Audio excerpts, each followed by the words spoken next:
నీ నమ్మకత్వం నా దేవుడు చూడాలి. 28:20 అది చాలు. ఆ నమ్మకస్తుడికి ఎన్నో బ్లెస్సింగ్స్ ఉన్నాయి. ఒక పనికి నువ్వు వెళ్ళావంటే యజమాని చూసినా చూడకపోయినా బాధ్యతగా నమ్మకంగా చేయాలి. ఎందుకంటే దేవుడు చూస్తాడు. ఈ దొంగ వ్యవహారాలు చేసే వాళ్ళని దేవుడు కూడా అసహించుకుంటాడు. వీడు పెద్ద మాయల మారాటీయుడు, మనిషి ముందు షో చేస్తాడు, మనిషి పక్కకు పోగానే ఏంది చేసేది అనుకుంటాడు.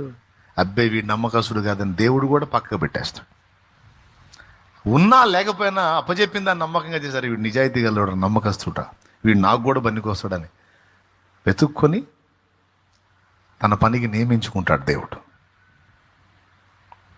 నీకు ఆశ్రయం ఇచ్చి, నిన్ను ఆదరించి, నీకు హెల్ప్ఫుల్గా ఉన్నటువంటి వ్యక్తులకు నీవు నమ్మకంగా ఉండాలి.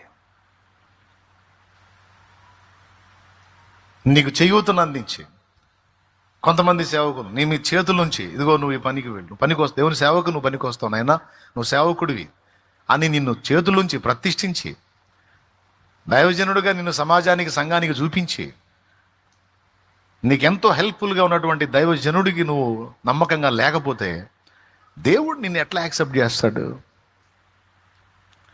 ఆయన నమ్మకస్తుడా? ఒకవేళ ఆయన నమ్మకస్తుడు కాకపోయినా సరే నీ నమ్మకత్వం రుజువు కావాలి.